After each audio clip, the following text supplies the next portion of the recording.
Do it. All right, here we go, everyone. Welcome to the 28th, 29th episode of Dear Dr. Fantasy. Once I get over 10, Alan, it's just impossible. I'm sorry. Welcome to the 29th. I'm going with that episode of Dear Dr. Fantasy for my very special guest, the first ever repeat guest Right. on Dear Dr. Fantasy.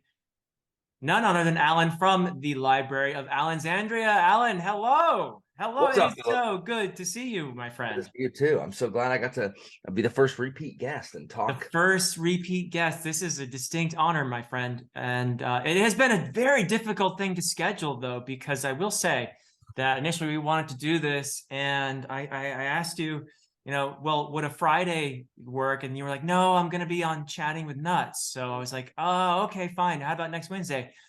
No, I'm going to be on Chatting with Nuts. Oh, okay. What about Monday at 2 a.m.? And you're like, no, Chatting with Nuts. What are you talking about? You're Philip, always on Chatting with Nuts. Philip, first of all, that is not true. Monday at 2 a.m. is not true. I would never be on any show at Monday at 2 a.m. on a freaking work day. Why am I also chatting with it? I don't know. I don't. Oh, here's why. Because I watch them, and it makes me mad that I can't respond to what's being said. I So get it. I see the caps lock. yes, that's Yes. like I'm so mad that I can't be heard. So I'm like, Jimmy, put me on. I can't. So it's always like right after a particularly like loud, raucous comment section where I'm like, I cannot stand not being able to say anything. That I'm like, Jimmy, put me on, and then he puts me on, and because then I don't have to scream from the comments. And it is episode 29. I just looked up. Oh, thank you. Yeah, episode 29. See, it's still there. Still got it. Yeah, you got it. So yeah, no, I don't blame Jimmy, because I think those discussions are a ton of fun. In fact, there was one last night that went pretty late, I guess. We're recording the next morning. Yeah, for sure. Yeah, I almost left a comment when I left because I knew it was going to go a long time. I was like, Alan, make sure you go to bed early because you're going to be on Dear Dr. Fantasy tomorrow morning. And you should have said that, and that would have set Jimmy off. He'd have been like, "Oh, I see. I'd be like, I know. This is just like I'm using you as a stepping stone, Jimmy, to get on to Dear Dr. Fantasy, which has, because as you know, Jimmy, you have 10K subs. 10K. Philip has 20K subs. So I'm climbing the social ladder here. Which, of course, is actually not true. I don't have 20K, but that's the running joke. I actually realized that the other day, that you're not actually at 20K quite. And I was like, no. But I have a distinct memory of you hitting 20K. So I think I'm implanting memories just by repeating it often. I think the tale became the reality in that case. So. Indeed. You're at like 18.5 or something. Like, you're close. Yeah, I think it's 18.8 at the moment, but yeah. Who's counting? Sorry, Philip. I'm sorry. I did not do I mean, that's 300 people, Alan. That's 300. I know that people. that I just dehumanized, that I just completely ignored. You're right. I'm sorry. Yeah. I mean, come on. So are you done with school? I am. I actually finished grading a few days ago. I had a couple stragglers, but I finished for the most part, a few days ago. And so I am in winter vacation mode, which means I'm writing. I'm working really hard on writing stuff. Actually, it's really, at this point, more technical stuff where I'm doing formatting stuff because you might have heard I'm self-publishing. So I have to do a lot of, it's like this huge learning curve for me. There's all this technical stuff that I'm doing to format what was a Word document into something that can be published. And for some people, that's probably like easy. But for me, it's like, what? So I'm learning at the moment a lot. So that's a good thing, I guess, right? Because is that Vellum? Yeah, I'm using Vellum, actually. Yes. Yep. I'm using Vellum, which so far I haven't really gotten to the point where I've produced the interior of the entire interior of the book. But when I've seen of it, it looks like a really great tool. It looks like it's going to be the right decision. Y'all all better be getting excited for Philip's book. Yeah, yeah. Well, I'm excited for it, and I think it'll be cool to have lots of people reading the story. It feels like I think this is probably not true, but when you write a book and it's just on your computer, you don't feel like it's quite alive yet, Yeah. right? It needs that audience. So whenever any individual reads the book, it's like, wow, it's sort of a magical feeling. But to actually publish the thing and have it out there in the world and let go of it, let go of your child to see it go out into the world, Yeah. that's a different thing altogether, I think. So I'm looking forward to experiencing that. Yeah, I'm definitely eager to talk to you to like I'm really interested about how the experience affects you because you're like probably my closest friend that has published something, especially knowing you before you publish. So I'm Yeah. eager to see if it breaks your spirit as a person to like I'm just so interested like on what like if your book gets a 1-star review, like how are you which gonna feel? which you know, Like every book gets 1-star reviews, you know, oh like that. yeah, of course, of course. But it's just like, how's that gonna? Are you gonna become mean and like So Alan, spiteful? are you gonna break your 5-star strumpet streak and give me a Almost, 1-star almost, review? almost certainly not, Philip. I can pretend like I am, but like, I mean, you know, one like I always disclose. I'm like, hey, so this person is a good friend of mine that I'm reading their book. Like, I know this person personally, and I'm reading their Right. book. Like, I'm just letting you know that because it bothers me so much when people are like, I am a completely objective reviewer. Not like, no, you're not. Like, no, you're not. Like, everyone has in intrinsic, extrinsic biases and situational things that affect Oh their yeah. reading experience. For And example, my book has a Viking culture in it, which automatically you're gonna give me 1 star just for I that. forgot it. I'm not, but I'm going to be like, so this has Vikings in it, but despite that, though the KJ Parker book I just read tricked me. They didn't. There were no like I'm reading it. There's this culture from the north that like comes in and like you know has to build stuff for this other war and whatever, and then like later in the book halfway through it shifts and all of a sudden these people who were just like they were savages earlier because the book's called Savages. All of a sudden I'm like they got their axes and they've got their freaking like uh oh I guess it's not quite Viking because it's like they start doing the shield wall thing, but Okay. like their names they're all like you know it's Gundafson and all that stuff and I'm like this man put Vikings into this book and tricked me. Like I read half this book and there's no Vikings, and all of a sudden this one culture, I'm like, I love these guys. He's like, oh, Vikings. I'm like, dad, gummit. So I guess I like these Tricked Vikings. you. He tricked you. He did Clever. trick me. But no, I'm excited. I'm excited to read it, Philip. I can't Yeah. imagine it will not be exceptional.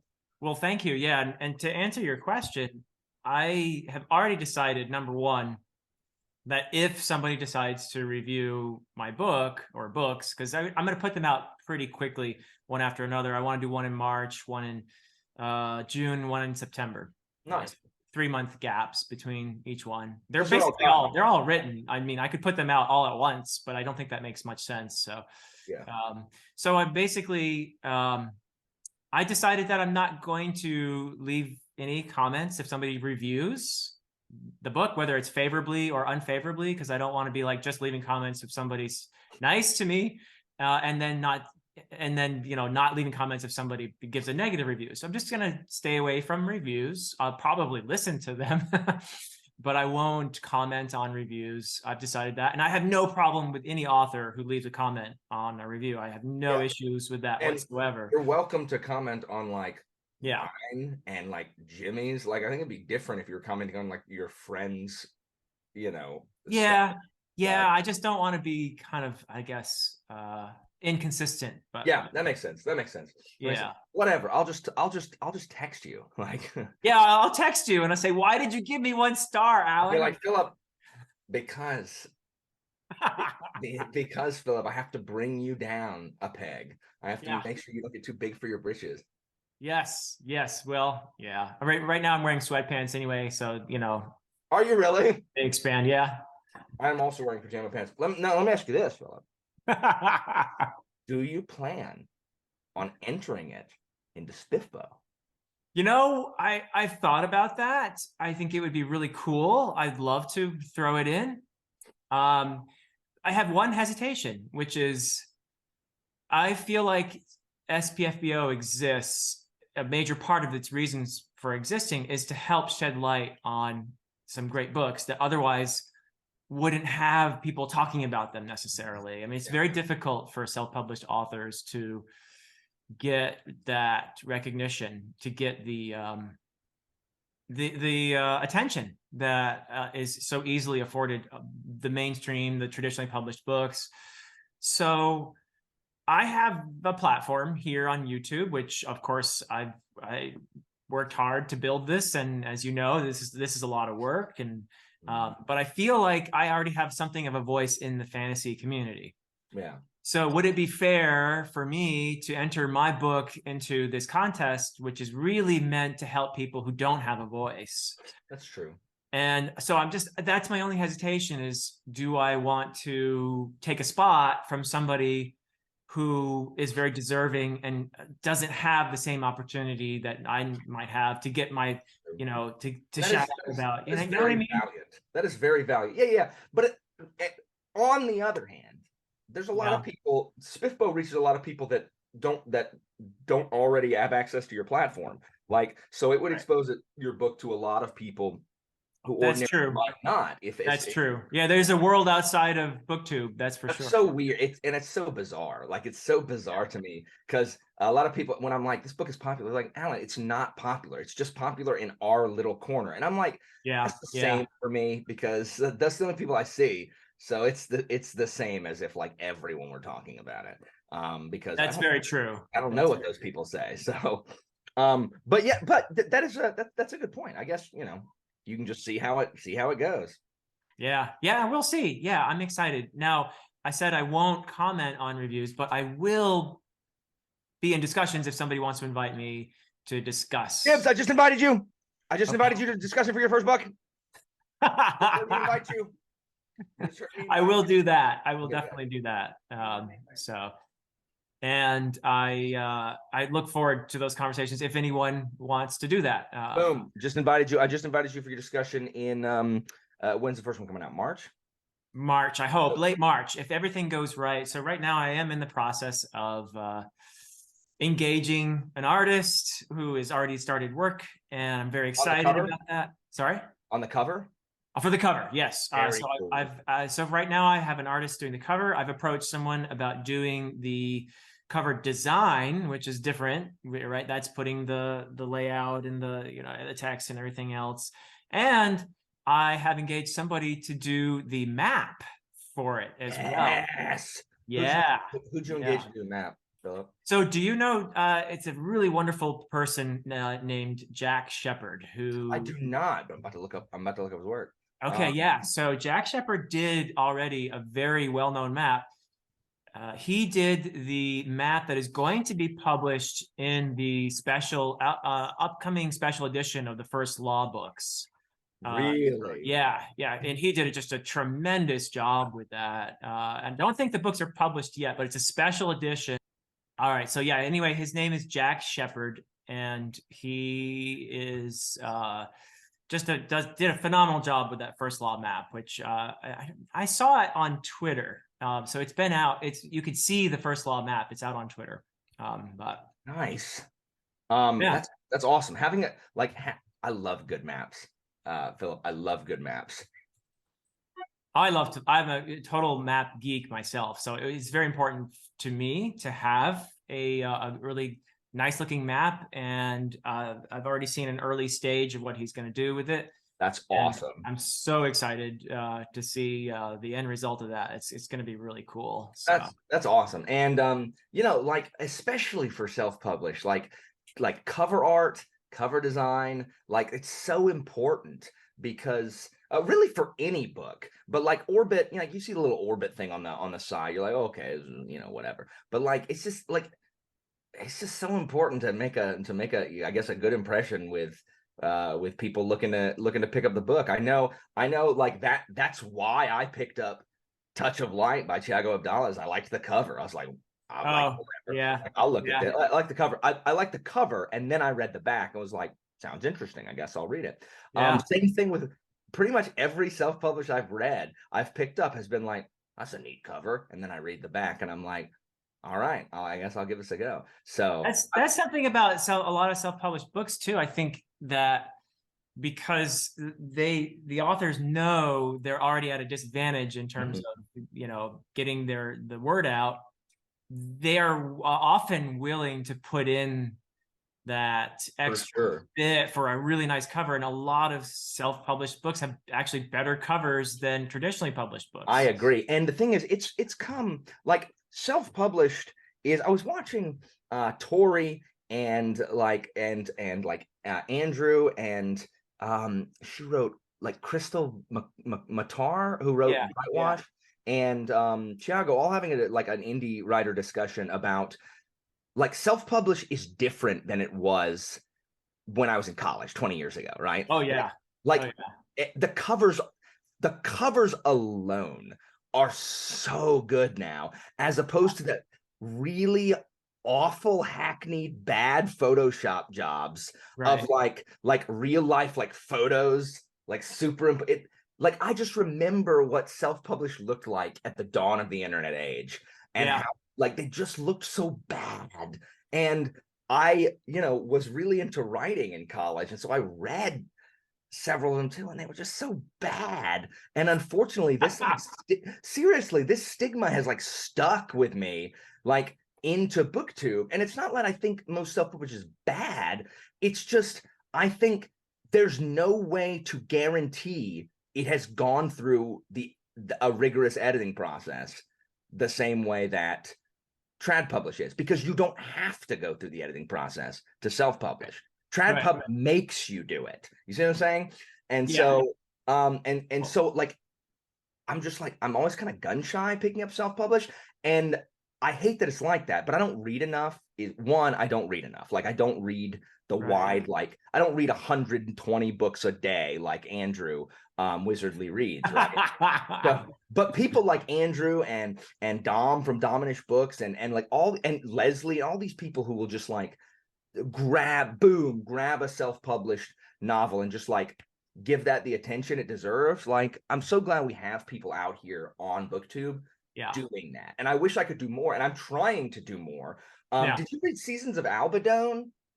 No, I haven't. No, I got sent that one, and that one's it's really short. It's like it's like less than 200 pages, and short is attractive these days for us. Exactly. And so I'd heard really good things.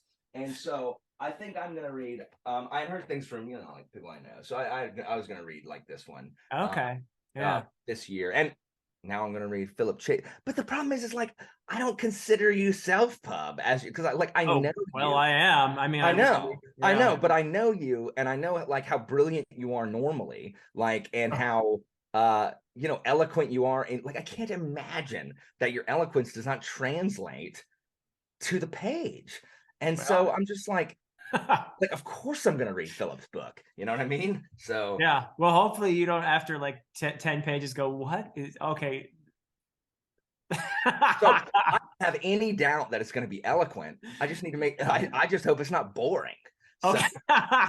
That's the real worry there, right? Yeah. It's like this could be really eloquent, but like, is anything gonna happen in this book? But it's fine.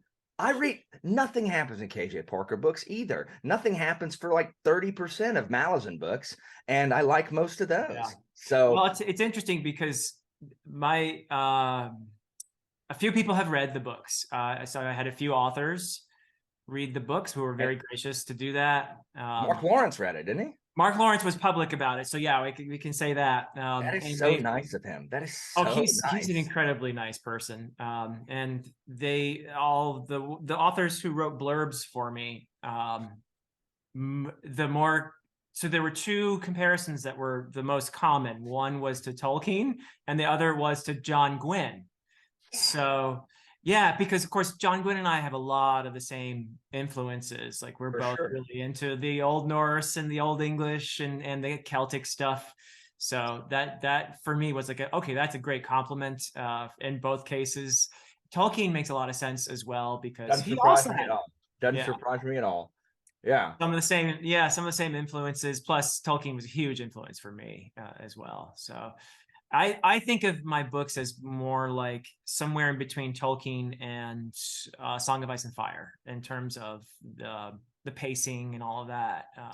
That's totally So, fine. Like, is there yeah. politicking?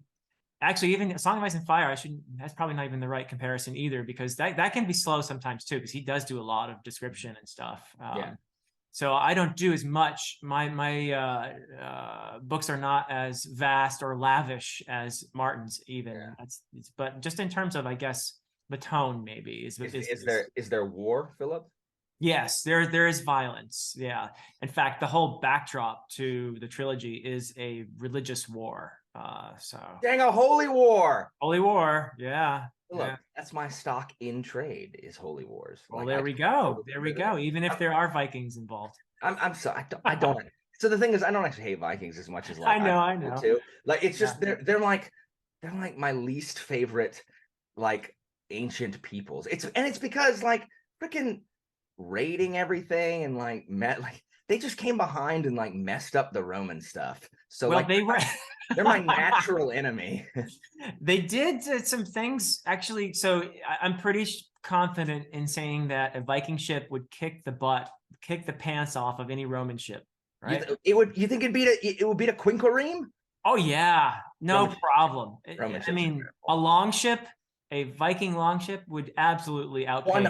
100%. And first of all, this is my favorite conversation we've ever had right now because now we're literally nerding out. Like, Yeah, yeah, but the thing, the Romans, like, it is so interesting to me how, like, the Romans and the Vikings are like they are water and fire, or water and oil, because the Viking they're so at home at the sea. The Romans never in their entire history liked the sea. They used it, they despised it. The Romans hated the ocean. Like they always sailed close to the coast. They didn't do it unless they had to, which they did. And I love the fact that unlike the Vikings, the Romans fight like in the first Punic War with Carthage, they're getting the crap kicked out of them by, the freaking maritime nation of yeah, Carthage. yeah. And then the Romans do what they do best. They steal and they perfect. A Carthaginian ship shipwrecks on the coast of Italy. The Romans tug it ashore, reverse engineer it, and are like, oh, we can make ships like this. And so now they start mass producing Carthaginian ships, except with a beak on a plank that they drop, and it like attaches the two ships. So now the Romans aren't fighting on water anymore. Now they're just fighting on land on these two ships because the Romans are awesome fighting on land. And so they just create land battles on the water. Meanwhile, the Vikings are adept at fighting at sea with their huge ships that are, that can just bowl over a freaking Quinquereme. Like, because the Roman ships get waterlogged. Like Greek and Roman ships had to be tugged out of the water. Yeah. Ships that can't stay in the water, Philip. Like That doesn't make much sense that's to me. poor design. Yeah. But, so in one respect, at least, the Vikings were technologically superior to the Romans. For sure. Now, the Vikings, though, didn't fight. They didn't use the shield wall, right? Like they're the ones that they understood shield wall, actually. Okay. Yeah, they actually would lock shields together. Okay, cool. So they understood that. Absolutely. Absolutely. So it's like the Celtic barbarians, like and like the Gauls and stuff that Like in the days of Caesar, who would just kind of like throw themselves into battle. Yeah, you just charge and kill this guy, and once that guy's dead, kill the guy who's next nearest and stuff like that. Yeah. That's how Caesar was able to overcome vastly superior numbers, because they would break and couldn't bust the Roman formation. And that we see a lot of that we talked about this in what's that first book, Malice. Malice. Yes. Where the John Gwynn's Malice. Yeah. Veritas and the shield wall breaking the other guy. That was a good series. I was just talking with Jimmy last night about how I did not enjoy Time of Courage, and I'm really upset that I didn't, because it's not that I didn't enjoy it. I was in the wrong, it's not what I wanted to be reading at that time, and I forced myself to read it anyway. And because of that, you know, it's like 750 pages. Like I just resented reading it. So it is not it, and that's what I'm talking about, being affected by external you know, sources. Time of Courage is, and that's why I was like, I didn't enjoy this, but I still gave it like a higher rating. I know you don't, I know you hate star ratings, Philip, just bear with me. Because I'm like, I'm not, we like, can have it out on star ratings later. it's like, I know I'm not being fair to this book, because so I look forward to going back and reading the Blood and Bone trilogy. Oh, you're gonna reread it? Yeah, I definitely will, because I love, like, I still love John Gwynn's combat. Like, John Gwynn's combat is some of my favorite. Like, it's the GoPro on the ground, like it's just savage, and so I really like that. Yeah, I actually do prefer The Faithful and the Fallen over of Blood and Bone. Oh, same.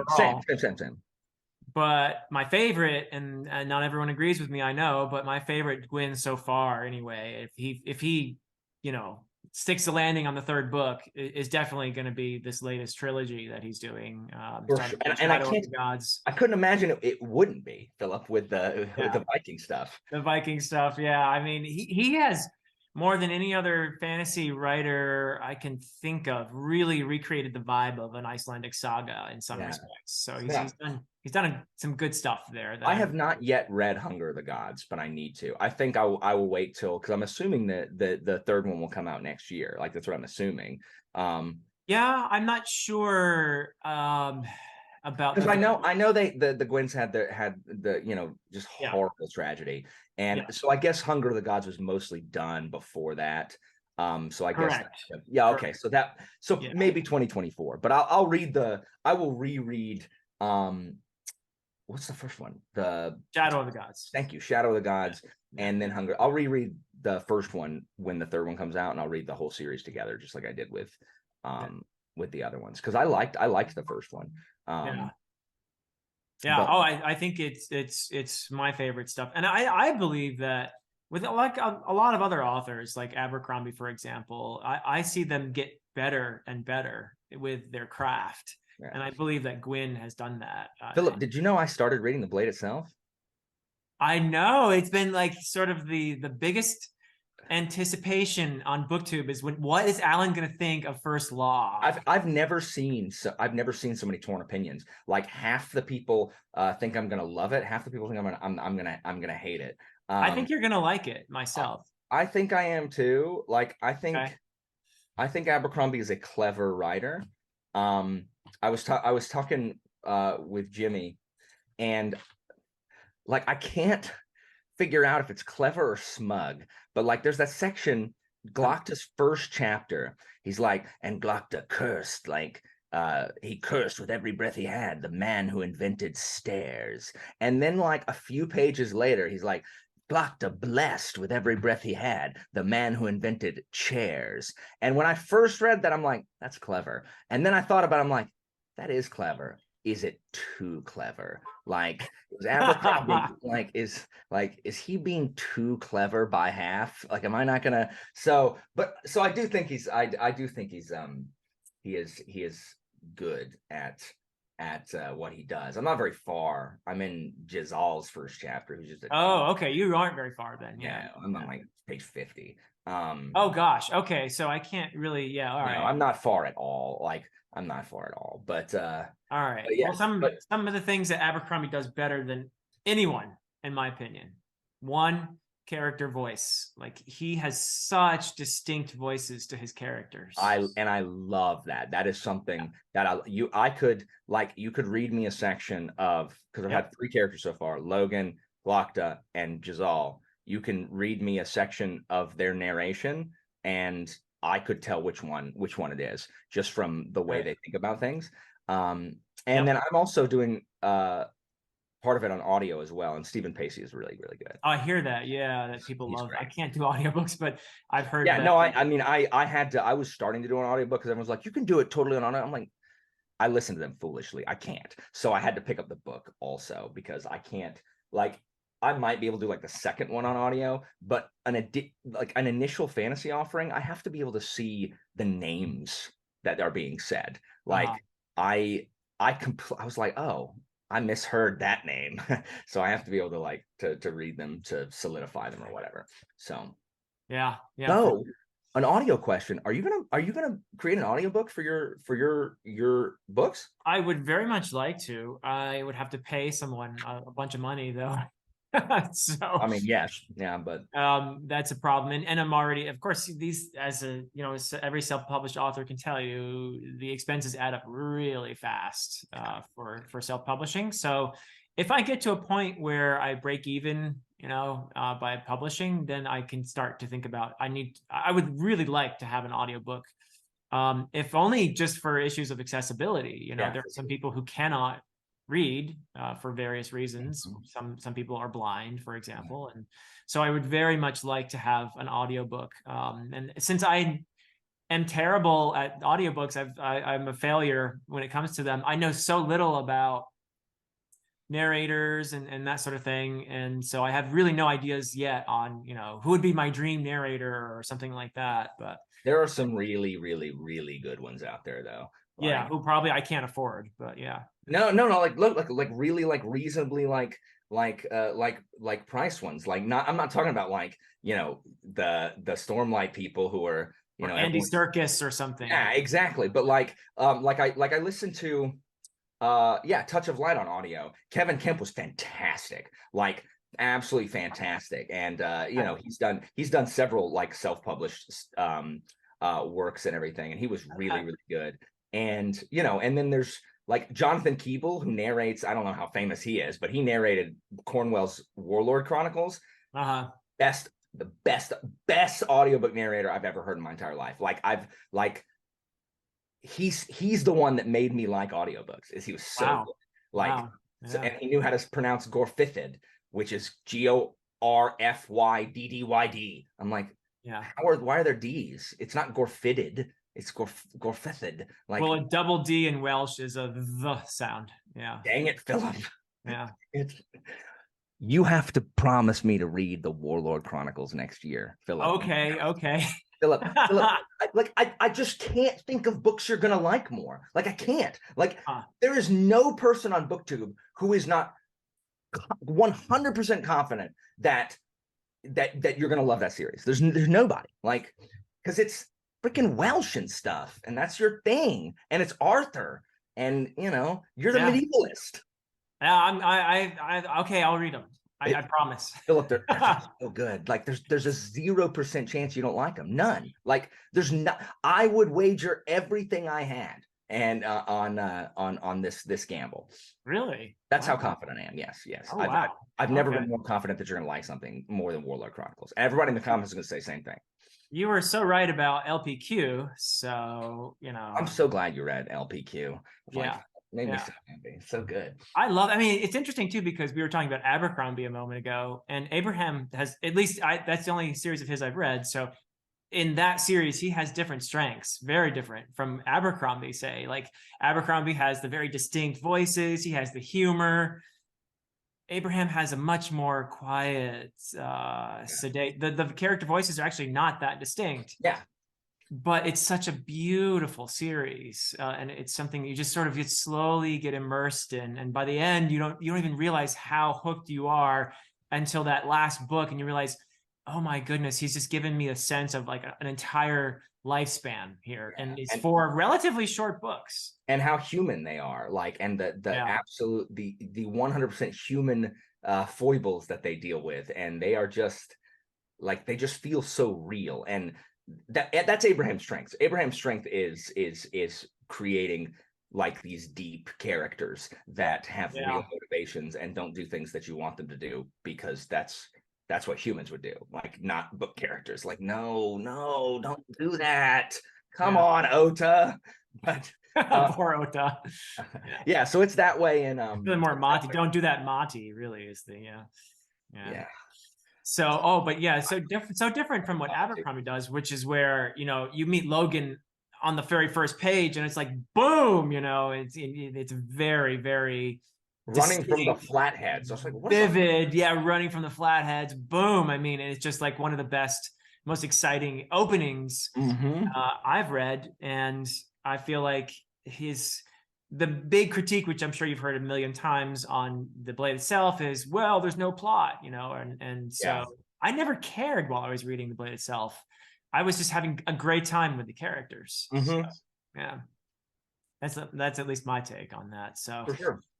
I want to share something with you while you're chewing, because this is a distinct honor I'm giving you, which is you were the first guest on Dear Dr. Fantasy where I made the thumbnail before the chat. Oh, nice. So I am able to share the thumbnail with you. And this is a very interesting thumbnail because I had thought of it when we were initially even talking about, this was before the car accident. Okay. Right? I had thought of this thumbnail before your accident even. It's really interesting because I think it takes on additional resonance after the car accident as well. So I thought of it in the first place because you were going to be the first repeat guest on Dear Dr. Fantasy. That was sort of where I was going with this thumbnail. But then you had the accident, and so I thought, oh wow, actually this has like double resonance. So here it is. Let me show it to you so you can see what I mean. Here we go. So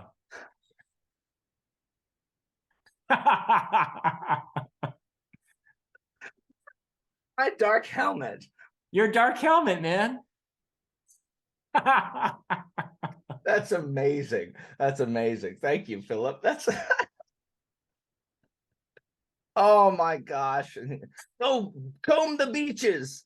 That's So ridiculous. I Oh think my you see what I mean, right? By that's the amazing. resonance of the thumbnail.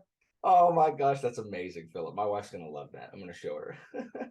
I can email it to you if you want. Please do it. My wife will lose it. That's Yeah. awesome. That's awesome. Yeah. Yeah. So initially it was going to be you coming back on Dear Dr. Fantasy. Yeah. Now Yeah. it's Now it's me. It's like I'm back from freaking rehab and like just an insane person. Dude runs over his girlfriend because he's drunk. Now, like, is she okay? Did you hear? Yeah, she's fine. She Okay. he ran over her leg. She was released the same day.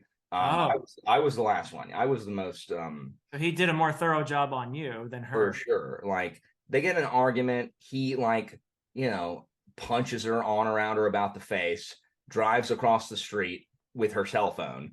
She crosses the street on foot to get her cell phone. He gives it back. She crosses back. He is going back over, and she's like, "Where are you going?" And that apparently set him off. And so he ran her over, stops in the middle of the road heading eastbound, and then speeds off toward town. Like he literally could have had west, which is away from town. He speeds east toward town. I was hit at the busiest, literally the busiest intersection in my city. Like it's like, who are you going to get away from going there? Traffic is terrible in that area. Like, well, he's not from Panama City, so he didn't know. But like, we were not the first car through that light. Like people who get hit by people running red lights are the first. We were the fourth car through that light, Philip. Like no one looks to make sure no one's coming when 3 cars have gone before you. So yeah. But it's good because none of us saw the car coming, so we weren't able to tense up. Yeah. But which prevented you from being injured worse, I suppose. Correct. Yeah. Because that's always the way. Because drunk drivers always walk away from the accident because they're loosey goosey, and he did, and he tried to run from the police. Are you kidding me? He ran. They had to on foot. Yes, on foot. After they had got him out of the car, were questioning him because he just hit us, and he takes off running. What a genius! Wow. Stupid. Wow.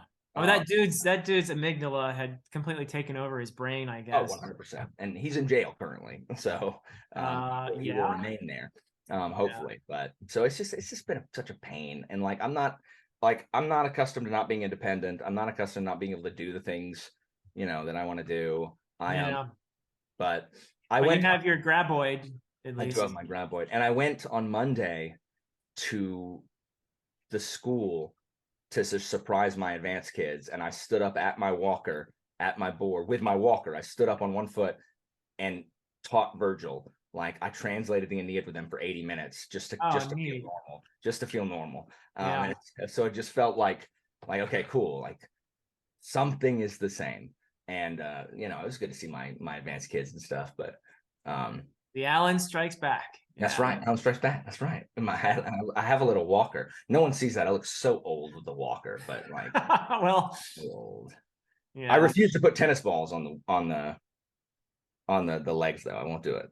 I won't do Yeah, it. I'm gonna refrain from any puns involving your last name. And Everyone has already you heard them all already. so many already. Yeah, for sure. Yeah. Um, Yeah. so what else are you planning for next year, Philip? Well, now I have to read this Cornwell thing. So You'll never regret it. You will thank me. You're gonna be like, Alan, oh, thank I know. you for I know, reading. I will. I will. So I'm gonna read that. I'm gonna read, I'm gonna be on a Realm of the Elderlings read with Mike and Madison and Scott You and haven't finished. You haven't finished Hob. Like you're still in your first read through, right? well, yeah. So I did read years ago Farseer. This was Yeah. way before BookTube, before I was on BookTube. And then Live Ship I read while on BookTube. Had a really cool chat about Live Ship Traders after reviewing the first 3 books. I chatted with Andy Smith and Ridima and Chris Bookish Cauldron on Live Ship Traders. That's on my channel. And then now that's where I stopped. So now I'm going to be resuming with the Tawny Man trilogy starting in January. And so that's happening. I'm going to be reading Book of the New Sun by Gene Wolfe and talking with Matt on Books about that. And who else? And another person that it doesn't have a channel, but is like a grad student in like fantasy stuff. So somebody I know. When are you reading Book of the New Sun? I don't know yet because I also committed to reading the Greenbone saga, and I'll be chatting about that probably. I don't know exactly, but I want to chat with that one to Bookborn and Taylor from Made Between the Pages. And then I have this little series called Books of Babel that I am Talking with me about where I'm talking to you about Books of Babel, right. and possibly, Ben from Overly Average Ben. Yeah. He's going to be joining us to He talk was an about early LPQ adopter.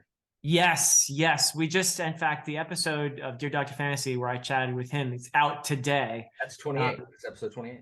Yep. And so we've mentioned you a few times in that, as particularly in reference to LPQ and Books of Babel. So yeah, so that's another one I'll be reading in 2023. I am reading like in 2023. So I had been doing a patron pick every other month, but I'm bad at reading, as Jimmy established last night. I don't actually read anything. Book of the New Sun,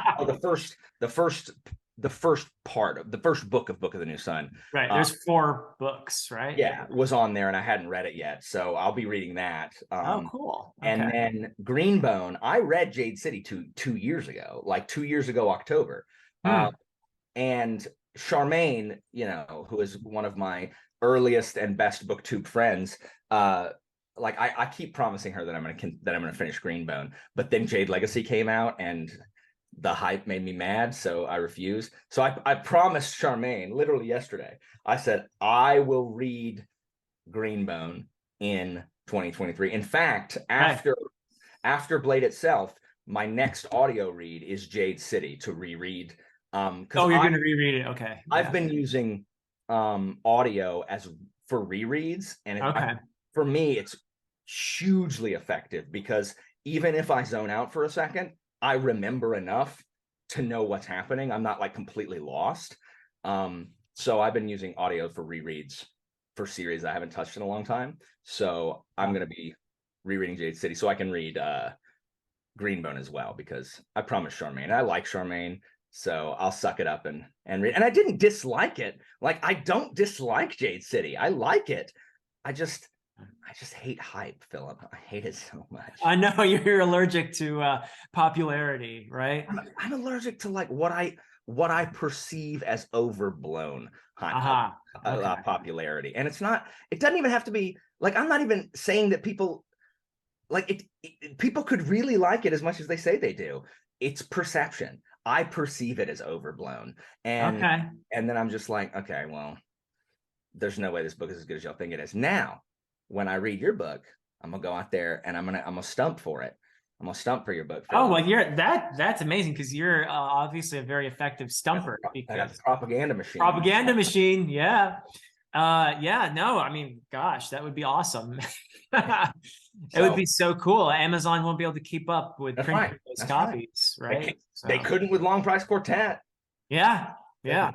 They ran out. That was your fault. Yeah, Yeah. No. I know. I don't know if anyone, I don't know if Daniel Green can ever claim that That he made something sell out. Yeah. that he made something sell out. That's That right. yeah. So Well, those are exciting plans. You got a lot of stuff going on, Philip. I do, yeah. It's a little too much, You have but more collabs than any other booktuber. Like I've never seen a booktuber collab with more people than you. well, you know why? It's because the whole reason I'm here is to be in discussions. Mhm. That's, to me, there's nothing better than I like, reading the book and reviewing it and having people comment on it and the review, and that's great. And that's one way to, I think, get myself ready for discussions too, is to film reviews. But I'm not I guess my favorite thing really is to just sit down with people and because that's where I learn the most. I mean, I can read a book and tell people what I think. Do I learn a lot from that? Yeah, I learn from reading the book, but I learn a lot more when I'm in a discussion with people like you, and we've been in quite a few collaborations now. So Mhm. I will very much, I very much look forward to reading Books of Babel because I think I'm going to like it. I think I'm going to be in the camp that likes the fourth book, but who knows? I haven't even read the first, so I guess I can't. I'm just making a wild prediction. Philip, you're gonna love the way he writes. Like you are. You're too much of a professor to not like his writing style. I also tend to like risks. I like it when people take risks. Mhm. Like one of the reasons I love the Broken Earth trilogy is because I feel that N.K. Jemisin took an incredible risk with all of that second person narration and some of the other stuff she does in there. And for me, it worked. And I thought, wow, I mean, I'm kind of in awe of what she did there, actually. Or Stephen King in the Dark Tower series takes a bunch of risks doing all that meta stuff, especially toward the end. And it pissed off a lot of people. A lot of people didn't like it. But Do you know how to mark like spoilers in your like timestamps in your videos? Do you know how to put no, timestamps? I actually don't know how to do that. Why, are you going to spoil something? No. I'm saying that when we're done, like Yeah. when we're done and we go off live, Yeah. I need to talk to you about the Dark Tower ending. Okay. I Okay. never got your thoughts on it. Oh yeah. So I mean, I do have a video up. If it's an hour and a half long though, so but Oh, it's with Mike and Chaz and Ursi. And well, Sarah was supposed to be there, but she ditched us at the last minute. So that's so like Sarah. yeah, I tell you. So I actually gave her a hard time at the beginning of the video. So actually, the video is worth watching just to hear the first 5 minutes, so you can hear me. Yes. You can hear me telling minor fibs about Sarah. Oh, the graboid has made its appearance. Oh, you can't see them. Dang it. These right here. Oh, you're grabbing the Dark Tower books? Is that what you're doing? Yeah, your favorite. Song of Susan. Actually, it's book 7 is my favorite now. But Oh, good. I mean, that's a better choice. That's a better yeah. choice. Oh, I like your covers. You have nice Yeah. covers. Yeah. Yeah, this is the original cover. Like I bought, like these are books that the Dark Tower. So Song of Ice and Fire and Dark Tower were two series that my buddy Lawrence and I in high school read. And I remember Wizard and Glass came out, I think 97 or 96. It came out when we were in high school because we had both read Gunslinger, Drawing of the Three, and Wasteland. And then when Wizard and Glass came out, we reread either that or it had just come out. Regardless, we were in college when Wolves of the Kala came out because it was a big gap between Wizard and Glass and Wolves of the Kala. Like there was a multi-year gap. Which wasn't the most popular thing for a lot of Dark Tower readers, I guess. Yeah. So we immediately picked up Wolves of the Kala and just like, and then the next year, Song of Susanna came out. So that again is part of, I think that's part of why I don't like Song of Susanna, because we waited a year and then it doesn't really move things toward where I want it to go. It's just a lot of Eddie and Susanna, and I'm just like, oh my gosh, like Roland's not even in this book. Like freaking where's Roland? And then then the dark. Yeah, he's in it, but they're not doing a heck of a lot. Yeah, exactly. And I had less tolerance for people doing nothing back then than I do now. Like now I'm okay with like the quieter moments. Like I wonder if I reread Song of Susanna, if I would still feel the same, and then Dark Tower came out and we just devoured it. And we got to the part where King's like, you can end it here. You don't have to finish. Yeah. And we called him up and we're like, who's gonna do that? Who's gonna not read that? Exactly. Right. It's like, what do we do? What do we do? And we went and we both loved the ending. And then we did the same stuff with Song of Ice and Fire. Like we read them together, and then when the new one came out, and so we've been waiting 10 years for the next one. But it was fun. Like, so I always got the new Dark Tower book like as it came out, because it's like, oh man, because Wizard and Glass is my favorite. I love Wizard and Glass. And if you like Roland, and Cuthbert and Elaine. Yeah, that's the thing about Wizard and Glass too, is that it's an extended flashback essentially. And if you wanted love stories from old Gilead. Yeah, I do too. I can imagine you loving a whole series like set there, Now, I did not ever read Wind Through the Keyhole. I haven't. I just never read it. How is it? I love it. It is I mean, every single Dark Tower book is different. That's the thing. Yeah. So tonally, it is different from the rest of the series in that it's a frame narrative, very much like Wizard and Glass, but the main part, the tale within the tale, is very folktale like. Mm-hmm. So it is tonally different in that sense from the rest of the series. It's very folktale like. It is also, I think, very strongly metaphorical, and it has thematic connections to the main story of the Dark Tower. It has even, I guess, plot elements that connect it to the Dark Tower. But it also is just different. So it's a story within a story, and it's so I'm trying to avoid spoilers here, but I loved it. I just thought it was fantastic, and it's a very dreamlike book.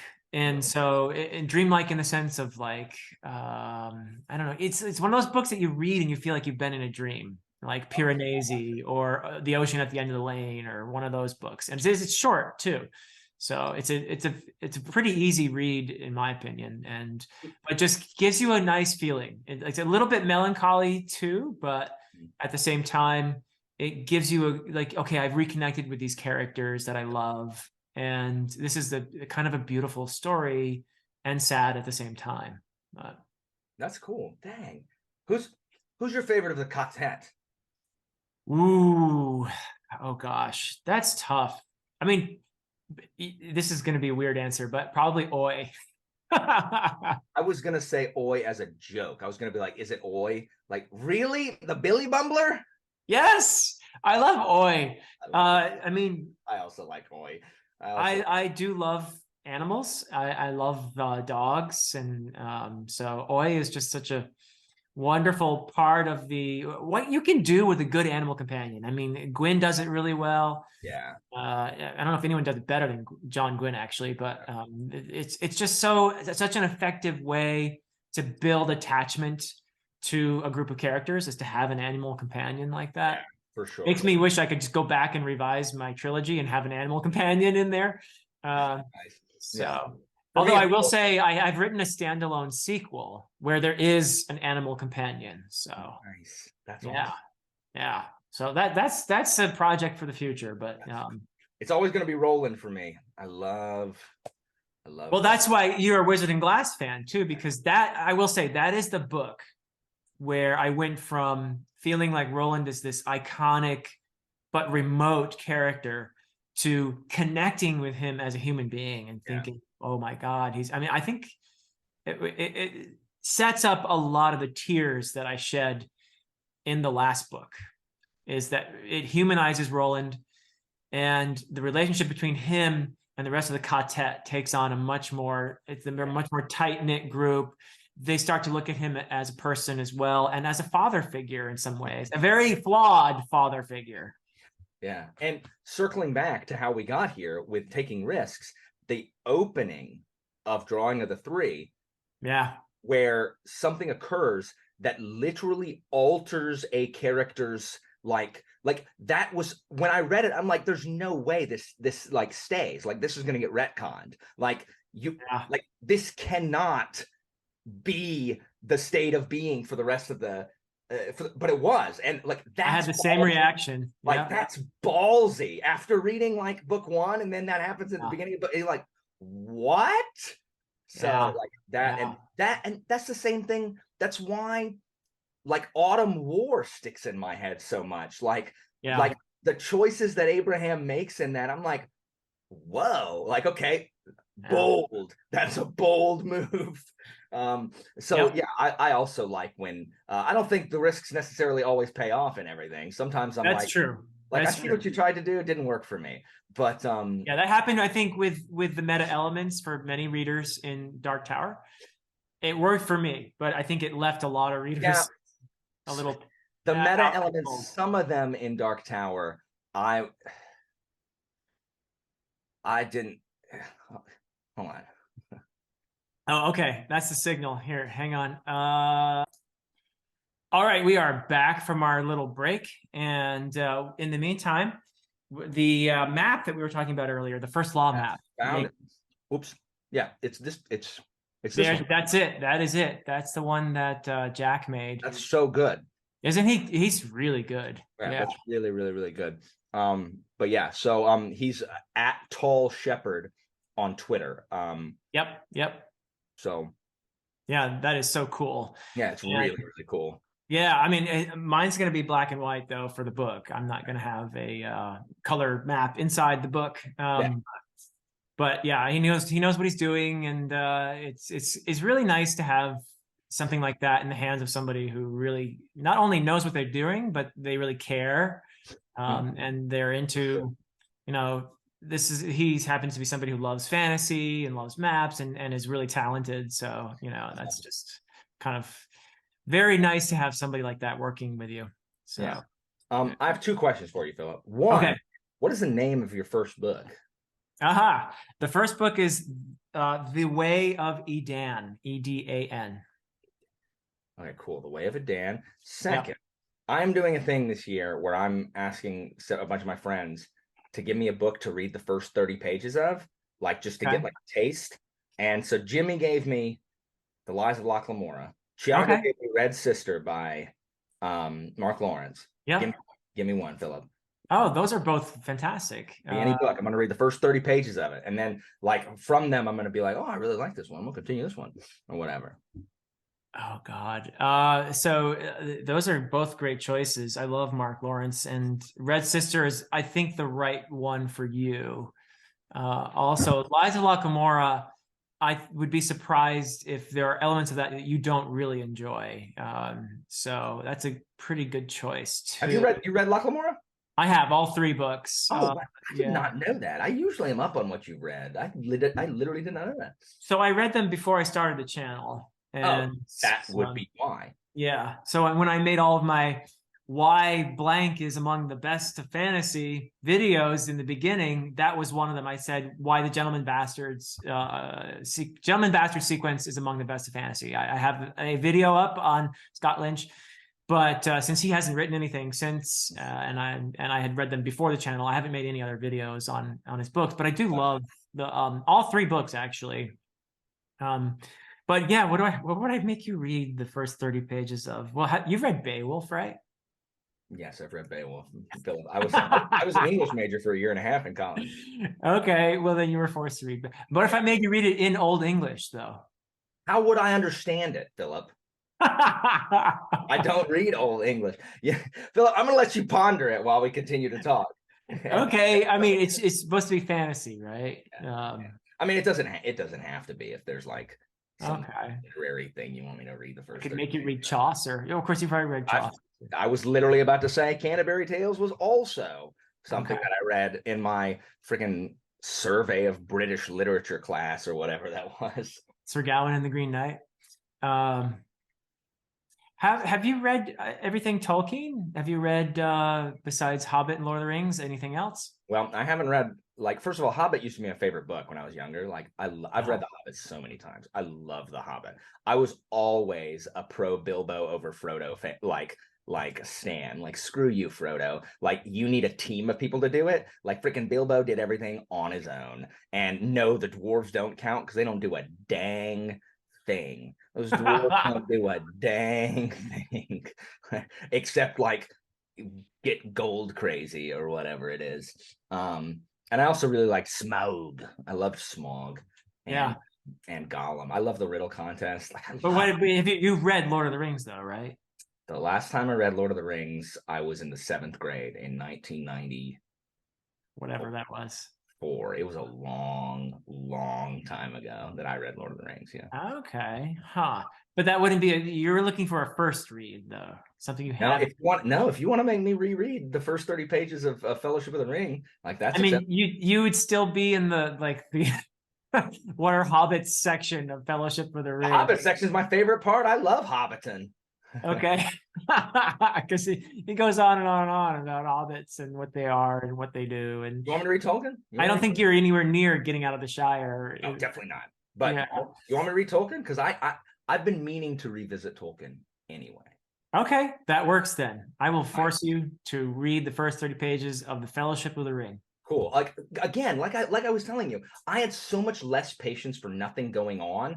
I did not care about like writing style back then. I didn't care about beautiful prose. Like I didn't care about like philosophical ideas. I read D&D books and they were action packed. That's what that like I'm reading about Drizzt Do'Urden hacking up whatever like the thing of the week is, and characters, I would have hated Long Price Quartet when I was younger. Like I would hate it. And so I have gained an appreciation. Now, not to the extent that I like Toll the Hounds, but like for the most part, I've gained like at least some appreciation of the philosophical, slower moving things like freaking Lord of the Rings.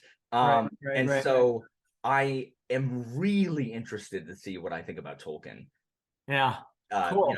Literally like 25 years later or 27 years later, almost 30 years later. It's been almost 30 years since I've read a Tolkien book. Okay, well that's a good one to go back to then. Yeah, I would say. I also another choice I just thought of too, but go with Tolkien. Esselmont. You've only read what, Return of the Crimson Guard? You've read up to that, right? You know what, Philip? Since I've already read Fellowship, I'm putting Stonewielder on there for you also. Stonewielder, yes. Stonewielder's actually within reach. It's right here. Like nice. Okay, because I've been harassing you about that for a long time, and I really need to continue it because I want to. Like I want to read all of them. I'm even going to at some point try to tackle. I think when the 3rd book's out, I'll try to tackle Carcanis. Like I got through Toll the Hounds. I can get through Carcanis. Like I am interested enough in Erickson's world. Like, no, is Carcanis going to be my favorite? Not even. There's 0% chance. 0% chance. Because there's no Yucatan. So, but yeah, like I do want to know what happens, and I like Erickson as a person, and I like. and you love Anamander Rake. I mean, he's fine. Like I don't hate. He's just fine. He's like fine. But you know what? Don't people get the wrong impression too that somehow people get the idea that Carcanis is about Anamander Rake. It's not. He is a character in Carcanis. I assume that's all. Is Silchus and the other brother in it? Yes. Not Anamander. Oh gosh. The one that's on the island. Yeah. The one who's not draconian. Darist, is that his name? Andarist. Yeah. Andarist. There you go. Yeah. Speaking of, are you pumped about Karsa 2? Oh yeah. I mean, I am so looking forward. That's gonna be 2023. I think it's gonna come out, right? I read God Is Not Willing, and it is like it's sitting right here waiting to be reviewed because I just haven't been able to sit down and get the review out, but I need to because you've actually finished it. Yeah, I finished it in October. Yeah. So, oh wait, when are you and Jimmy and Joanna gonna have the I don't long know. promised?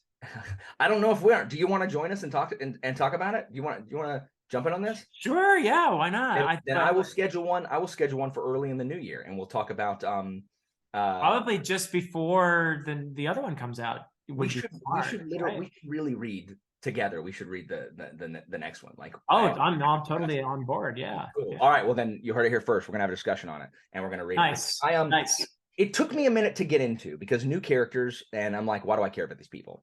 And that's always the case with a new Malice book. Is like, because I always do better on reread because I already care about the new cast, right? The new kids. Right.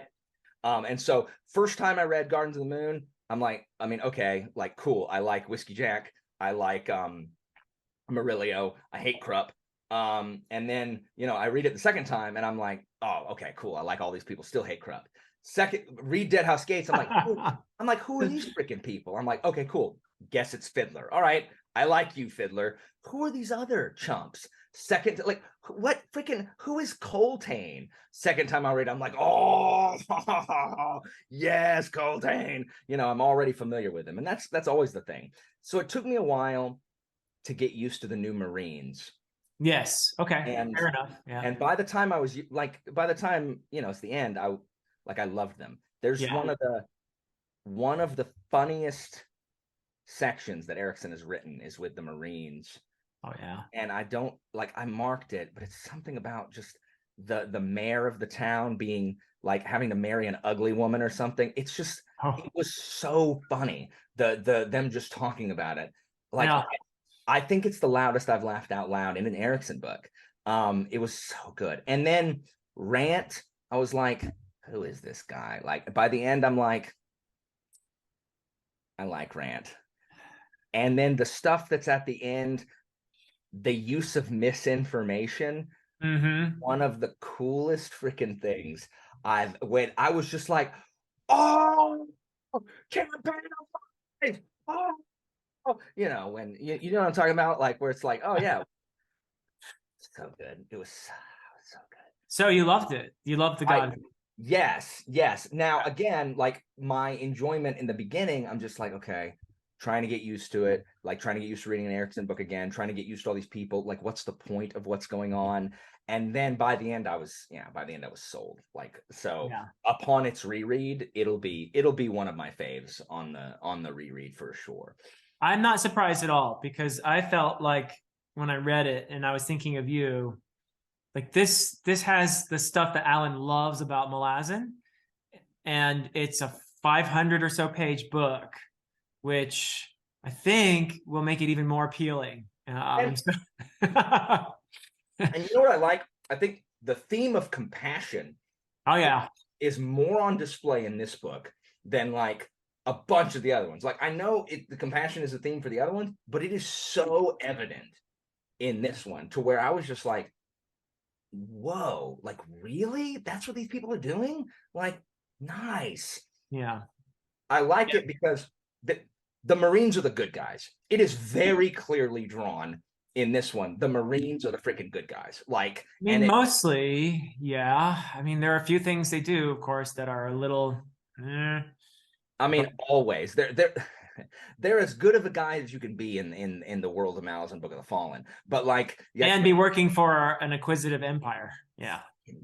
I mean, yeah, but the Empire is always the good guy in my book, in fantasy books. I always root for the Empire. Wait, I thought you were a man of the people and all that, and you were the like. Problem is, this is ever my dilemma. I am both revolutionary. What's the Roman thing? Yeah, I'm both revolutionary and tyrant, like simultaneously. Like, I am both. I both want to overthrow the system and also control it brutally. But you must be incredibly conflicted. I am. My entire life, every decision I make is conflict. I'm like, is this going to be revolutionary or tyrant that makes this decision? But yes, it's very Roman. Like, I love, I just love the Romans. I can't. But yeah, as good as they can be, being imperialists. Yeah. But that's a given. It's so good. Like, and I'm happy to be back in North Ganabakis, and I like all the references to, House of Chains. And nice. Yeah, I mean, it's interesting because somehow or other that this trilogy got billed as like the Karsa trilogy or whatever, and it's like in that scene in Monty Python's and the Holy Grail where Sir not appearing in this film. Yes, exactly. I love that Karsa is literally sitting in a hut outside Darujistan, refusing to ascend. They're like, you need to. He's like, no, I'm just not going to do that. Like he's just sitting in a hut, saying, nope, not going to do it. Not going to do it. But but he's present in the book in that stuff that he did in House of Chains. It's the reverberations, and that is one of my favorite themes. And we'll talk about it when we actually have a discussion. Now that you're included in it, one of my favorite themes is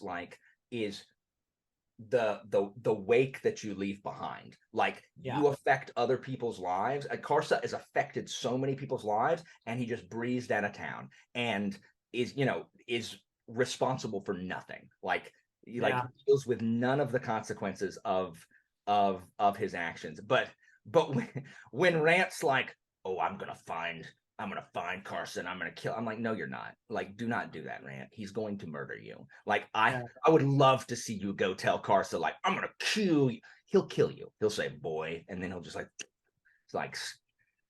do not confront Karsa. Yeah, don't get on his wrong side, his bad side. Please do not do that. It's good though. I love the specter of Karsa looming large over everything. Yeah, same here. And I believe this is public. I think this is, but I don't think Karsa is going to be in book 2 either. Are you serious? Where is Karsa? Like, yeah, I think so. I mean, I think Steven Erikson has commented on this publicly, like on Facebook or something. Yeah. Maybe I'm wrong, but where's freaking Karsa? I have no inside information, in other words. Yeah. But what's it called? This is the second book. Wait. It's not coming in my head. I keep thinking A Walk in Shadow, but that's the third Carcanis book. Is he working on that? Carcanis. He is. I mean, he at one point Steven Erikson was writing I think it was 3 or 4 books simultaneously, which I have no idea how you do. I can't even read 3 or 4 books at the same time, let alone write 3 or 4 books at the same time. So I have no clue how he was No Life Forsaken. No Life Forsaken. Yeah. So yeah, that's coming out, I believe, first, and then A Walk in Shadow, the third Carcanis book, will be out hopefully after that. Okay, so Carcanis 3 will be out before Witness 3. I think so, because I believe Erikson's been working on Carcanis 3, A Walk in Shadow, for quite a while, but it's not ready. Like, I believe the next Erikson book out is going to be whatever you just said the title was. No Life Forsaken. No Life Forsaken. Yes. Yeah. So cool. I'm excited. Yeah, me too. And we will definitely have a group discussion of The God's Not Willing just a little bit before No Life Forsaken comes out. We should. Do you know when it's supposed to come out? I don't. I think. Am I crazy, or is it March or something? That's what I assume. Hold on. No Life Forsaken, Erikson. Release date. Boom. Spring of 23. Okay, well, March is early spring, so yeah. So spring of 23. Oh, hold on. New April 6th release date. Oh, but that's the next Esselmont book. Oh, cool. Oh, that's awesome. Okay, all right. It's take that. Oh yeah, book. I didn't realize there was a book 4 of Path of Ascendancy. I didn't realize this new one was still. That's what it is, but no, I have no inside information whatsoever. My impression is that it is moving to a slightly different part of the the Gestalt. It's hitherto known as the Gestalt is now called Forge of the High Mage. Yeah, so think Malik Rel, and when you hear Gestalt, that's who you think of. Your favorite, Malik Rel. You know he's not my favorite, Philip. I hate him. Not my favorite.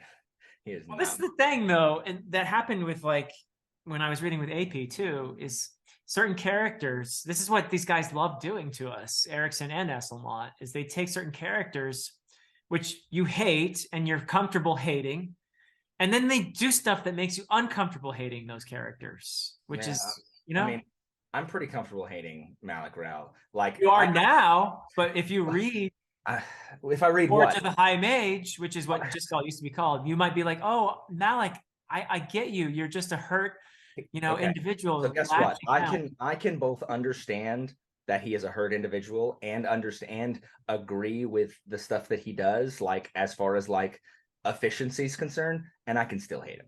Like I'll be like, cool, I understand why you are the way you are. I still hate you. Like I still hate you guys. So like I get it that it's you are a product of your upbringing and experiences.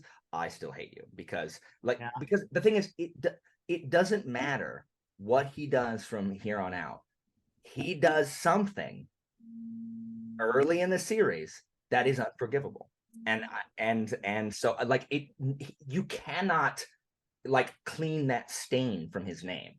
Right. Because, like how dare he? How dare he? So I can't I can't forgive him. So I can be like, you know what? All right, I understand, but you still did this thing. Like you it will never go away that you did this horrible thing that I hate you for. So That thing. Yeah. Well, I can't ever excuse it. I know, particularly because it involves characters that you have. Correct. Yeah. Correct. But I'm pumped for No Life Forsaken. And yeah, so now I'll be reading the first 30 pages of Fellowship of the Ring and Stonewielder as well. Nice. Well, I'm making you read two. Wow. So yeah, It's fine. I've been wanting to read Tolkien and I've read them before, so it doesn't really count. okay, good. But yeah, I've been wanting to get back on the Tolkien thing just to see. Because I didn't like Lord of the Rings in middle school. I was like, this is boring. I like Two Towers, because Fellowship is a bunch of traveling, and I hate traveling, or I used to. I don't now. So I mean, I'm definitely eager to see like the friendships and relationships, and I can appreciate Tolkien's writing, which I could not do when I was younger. Right. So yeah. All right, so we are back again. We are indeed back. We're back again. So we were talking about, I believe, the Erickson books there when we left off, and I am thrilled that you're going to be reading Stonewielder because, well, in the first 30 pages, you're not going to get to the best naval battle in all of fantasy. I've got to hold you to that. I've got to read it just to see if that is true, because Battle of Blackwater Bay in Clash of Kings is pretty good. It's good. It's good. I will not diss it in any way whatsoever. But dang, I maintain my claim. I love like I don't know. There's this thing on BookTube goes around where people like it's always when they're reading Live Ship Traders. They're always like, I don't usually like nautical fantasy. And every time I'm like, what nautical fantasy have you read? It's not like that's a popular subgenre, right? Like there's all this like fantasy takes place on ships. There's Red Seas Under Red Skies and Live Ship Traders. That's it. Now I've read more, but like they're always obscure. Like there's not super popular nautical fantasy. Maybe people are thinking about how much they hated Moby Dick, which is not fantasy, but like does take place on a boat. A lot of it is on a boat. Yeah. So I like books that take place on ships. I don't get where this hatred of like ship books comes from. I think it's something that entered like the zeitgeist, and now people are they just adopt it. I unpacked it recently. Good. Yeah, that's where it belongs. Yeah, no, the one book that you named that I find to be just a little too much, and I have no like prejudice against any subgenre if that's what it is. And I like, pirate stuff and ships and stuff in general, but Red Seas Under Red Skies got to be, it almost felt, and I don't get me wrong, I love Lynch's writing. I love, as I said just not too long ago, Gentleman Bastard sequence is brilliant so far. But I just got to a point in that book where I felt like, okay, Scott Lynch, I get it. You did your homework. You did a lot of research into, ships and the technical terms and all how they work. And now I know all that. Now stop telling me it, okay? Because you know what I mean? Because it was just like, I did all this research and you're going to have to hear about it, reader, because it took me a lot of time. Yeah. And I get that. And to be fair, that one is most people's least favorite of the three from the Yeah, people. that or the third, I think. Yeah. Yeah. So I am actually reading in this next year the Empire trilogy by Janny Wirtz Danny and Wirtz and Raymond and Feist. Raymond Feist. Yeah. Yeah. Yeah. So I am eager to read something by Janny Wirtz. Yeah. I may, if y'all keep going the pace that y'all are going, I might You read can Curse read of Mistwraith by the time y'all get to book 2. So like, probably, yeah. I mean, like it is my great like regret that I have not read that, because it's based on a like real series of wars. I love books that are based off of history. Like if you wiki the thing, like it'll take you to the wars that it's based on. And I was just, and I'm not, it's not wars that I'm super familiar with, because like, English history that's past Romans.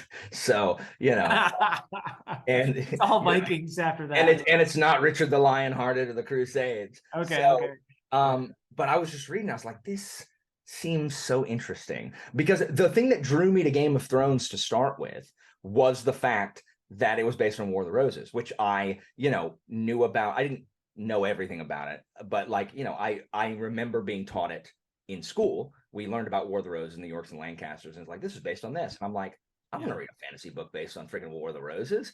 And beyond my wildest dreams, like just completely blew my expectations out of the water. And so I want to freaking read it. But I thought you were going to go too fast. I didn't realize you were going to spend 5 months per book. I can read a book in 5 months. Yeah. Well, you jump on in. I mean, is it really good? Is it really good, Philip? Is it so really I've read 2 books by Janny Wirtz now. And Hell's Chasm?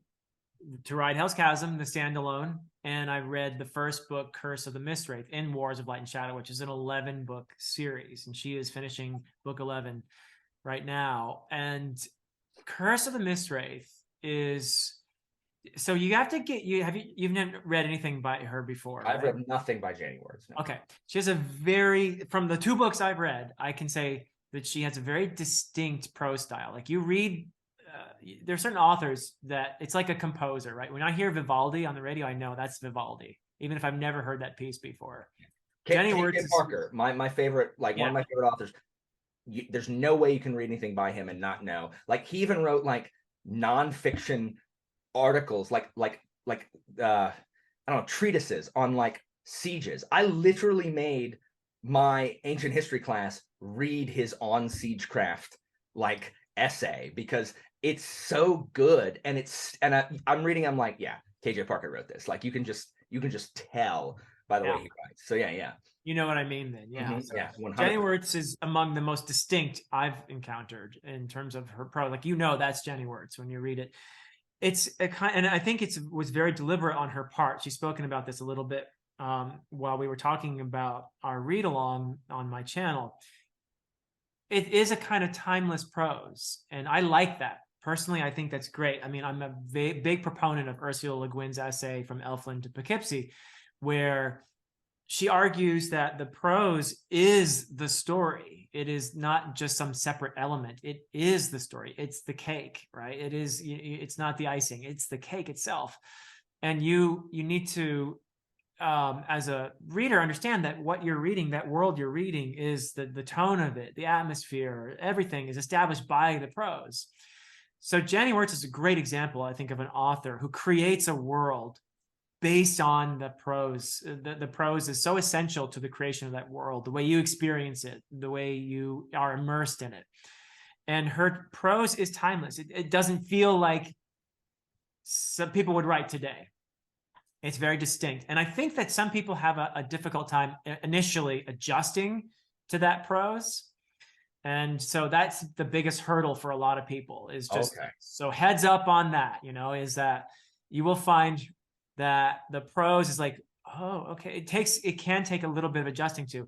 Once you're immersed in it, once you're going with it, I think once you're familiar with it, and it's part of what brings you into that world, then it becomes an asset.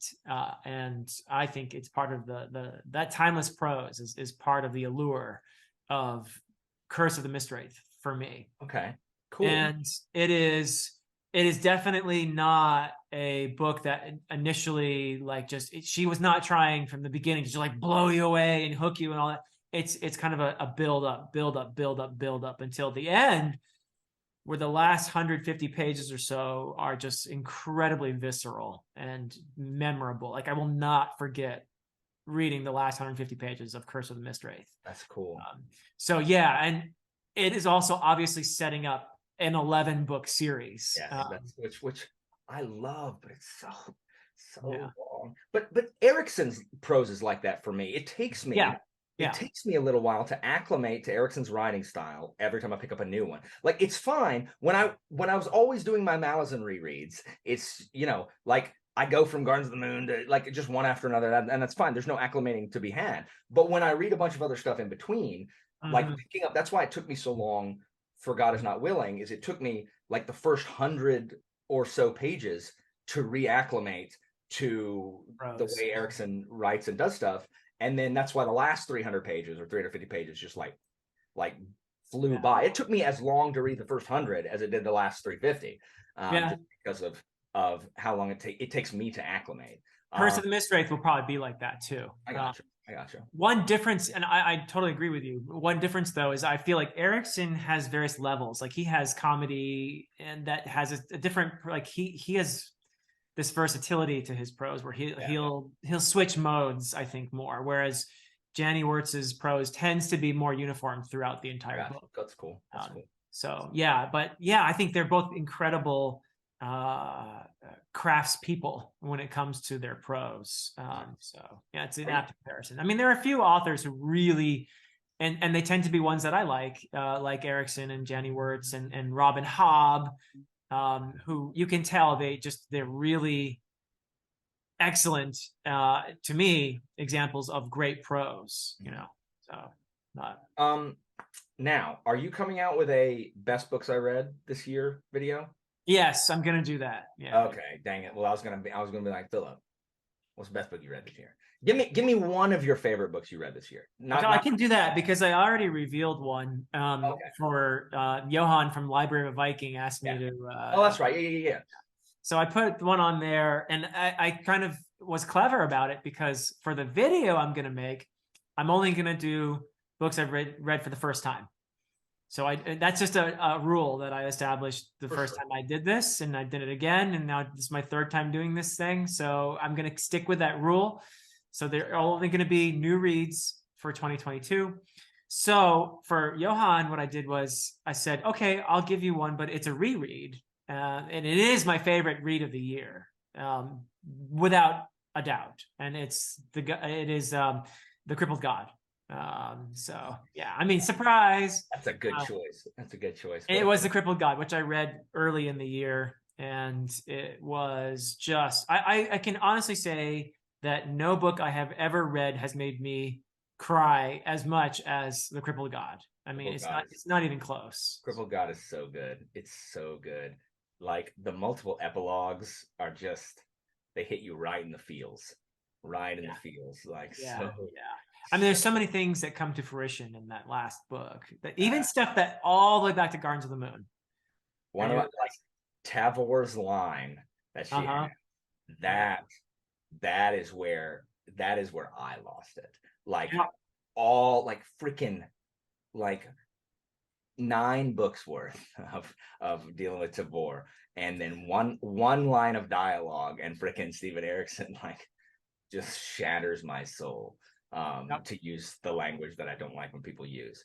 Like I hate when people broke me, but like I was like, man, like so powerful. Crippled God is so good. I love Crippled God. Yeah, so that's definitely my favorite read of the year in general. And you know, that's just I don't even have to think about it. You know, that's it. And it's even somehow better the second time you read it than it is the first. I don't know how that is. There's no Malice book that I enjoy more the second time than the first time I read it. Like there isn't. Like I bet if I read Toll of Hounds again, I'd like it better. You should do that. But I've only read books 8, 9, and 10 once. Yeah, I was just about to say you've read 1 through 7 at least twice, if not multiple times. Right? So I've read 1 through 5. I've read books 1, 2, and 3 like 4 times. I've read 1 through 5 thrice. No, 1 through 6 thrice. And then I've read 7 twice. And then book 8 once, like 9 and 10 once. Because the farthest I ever made it before I finished the series was partway through Toll the Hounds. Okay. And I don't remember hating Toll the Hounds when I was reading it. When I stopped it, I think I just got busy with something else and just didn't finish reading it. But Mike from Mike's book reviews is like almost paralleling your experience there, I think, because that's Mike and I like a lot of the same stuff in books. So he's he doesn't. There's not a lot happens, and like I don't know. I don't like Kalec. When someone said the word Kalec in freaking God Is Not Willing, I was like, no, no. I'm like, don't do this to me. Don't do this to me, Steve. It's like I thought I was free of this. Oh man. Oh, so you're not gonna like the Kalec festival in Carcanis then? There's a flipping Kalec festival. No, I was joking. That's a bad joke. Sorry. Philip, it's like Oktoberfest. I hate you right now. Oh my gosh. Like I was literally about to reach over here and grab Forge of Darkness, which I don't have. I have this. Okay, that makes sense. Well, this one was at ICFA. And, okay. And it was cheap. And then he had signed it. And so you're gonna want Forge of Darkness first, yeah. Yeah, but I was about to grab Forge of Darkness, start flipping, looking for a Kalec festival. I'm like, I am not reading this now, Philip. I'm not going to do it. So, man, no, there isn't one. No Kalec. So. I gotcha. So how are you enjoying being department head? I hate it, and I'm quitting. Are you really? Yeah. Oh, good for you. Good for you, Philip. Yeah. No, I actually told him I'm done. Yeah. So I have to do it one more semester though. But okay. I'm not just like walking away. I am doing it responsibly. But yes, I will no longer be after the spring semester the department chair. I want to just teach because I love teaching. And you don't like all that admin stuff? I am not, Alan. I am not an administrator. It is just not in my heart at all to be an administrator. We have an accord, Philip. I'm not an administrator. I'm not good at it. It's not my skill set. Like, it's not what I care about. I'm not passionate about administration, Like, I'm with you. Like, just let us teach, Philip. Just let us teach. Yeah, just let me teach. I love it. I think I'm halfway decent at it now. I really enjoy interacting with my students, and that's what gives me life. Whereas, somebody has to do that stuff, I guess, but it does not make me get up in the morning excited to go to work. So, like, you taught the oldest daughter in. Oh yeah. And Mrs. Doubtfire, yeah. And she was in Independence Day. She was in a bunch of other stuff, but those I think are freaking cool. The two most well-known movies that she was in. Yeah, her name is Lisa Jacob, as an actor. That is so cool. And she was like so smart too. I mean, she was like really smart. And the reason I teach at a community college, as you know, so she had no like school records because she was a child actor and didn't go to school all those years. Obviously had to be homeschooled in some form or other, but a lot of times when somebody has an experience like that, they have to go to a community college initially just to have some kind of like graded track record or of some sort. And so I think she happened to be in New Jersey at the time and near my college, and I didn't know who she was actually. It was like well into the semester when she said to me, well, I was a child actor. I was like, oh, that's interesting. Anything I would know? And she's like, well, Mrs. Doubtfire. And I was like, yeah. Dang, that's so cool. Yeah. Good for her for not going off the deep end like many, many, many child actors. Well, she wrote a book about it. Really? Yeah, she wrote a book about it. I think it's called You Look Like That Girl. Yeah. I'm Goodreadsing it right now. I'm looking at my Goodreads. And it's a good book. I've read it. Have you really? That's awesome. Yeah. It's a very good book, and it's about the experience of being a child actor, which from everything I gather from that book is not exactly the happiest way to have a childhood. I believe it. Yeah, it's not going to set you up to be a calm, at peace, well-rested individual. Because, I think what happens to a lot of people when you get a lot of public attention at a certain period in your life, especially if you're young, you get used to that. You think that's normal. And then later on, if that doesn't continue, which is the case for most people, it can be incredibly depressing because you're used to this level of attention. And when suddenly it drops to this and you're just an ordinary person, it can be, I think, very difficult to adjust to for a lot of people. Maybe that's one reason why. Also, I think you're in just a different space than most people. And it's got to be a bit surreal we feel a tiny bit of it here, on YouTube because we're kind of in a public sphere. But imagine being a child actor and a famous one, and people are just constantly looking at you, writing stuff about you, photographing you. I think that would put you in a weird headspace. Oh, for sure. For sure. Yeah.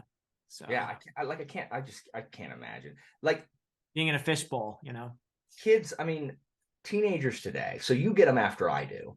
The pressure to be online and to I hate sounding like an old man, but I wish they'd delete their social medias. Like I don't understand the good that is for these teenagers that is coming out of it. Like I don't. Like Discord, we have Discord. Like I use Discord to communicate with people. I'm an adult. And I don't mind like chat programs, whatever. But like these photo apps where all they do are they're supposed to take photos multiple times a day of like these are the most depressed, anxiety-ridden children I've ever seen in my life because they're all like, well, I have to get this past year, like in October, I have the best group of seniors I've ever taught. Oh, and I haven't told you because you're not in Discord. Two of my kids. So I have two girls, both named Rachel, who very rarely do I have students that come across that really, really like I have a lot of kids that like me as a teacher, a lot of kids that like my class, but very few of them who like embrace what I teach and want to continue it. They're passionate about it. Yeah. Exactly. So I have two of them. They've been friends since kindergarten. Both names are Rachel. Wow. One of them is fairly affluent. One of them is complete bottom socioeconomic, whatever. Both brilliant. I took them to the national competition. They both got first in their categories. Wow. The one of them was the captain of like the Latin quiz bowl national team, and she led her team to victory in the nation. And we're talking about over like private homeschool classical academy kids that like they killed. Low socioeconomic Rachel, so Rachel J, just got, because I had to write a rec through QuestBridge, which is like the low income like college matching, and there's like 100,000 people apply, and then they narrow it down to like 1,200 finalists. Okay. And then the finalists wait another month and see who they matched with. She matched with Yale, so she is going to Yale on a full ride scholarship to study mathematics and classics. Wow. I am so proud. And then the other one, her dream school is Georgetown, which is not easy to get into. And she just got into Georgetown to study classics also. Wow. I'm so proud of these kids. You must be so proud. Yeah, that is so wonderful. Congratulations. It's really, it's so satisfying when you see your students thriving. And having them find a place, because so many of these kids are looking for a place to belong, right? And so they found it. These two found it in the junior classical league, which is awesome. Wow. But even these kids, these brilliant, academically oriented kids, I watch in October homecoming, and they keep missing club meetings and quiz bowl practice. And I'm like, why are y'all absent? They're like, well, we have to go to this thing. I'm like, you don't have to do any of that. And like, well, I have to go dress shopping. I'm like, what do you mean you have to go dress shopping? You literally just told me you went dress shopping last week. Yeah, but that was for this one part of homecoming. I can't wear that same dress the next day. I'm like, So you're telling me y'all are buying 4 dresses for this because they have to. Which they will probably never wear again. 100% because they have the one from last year.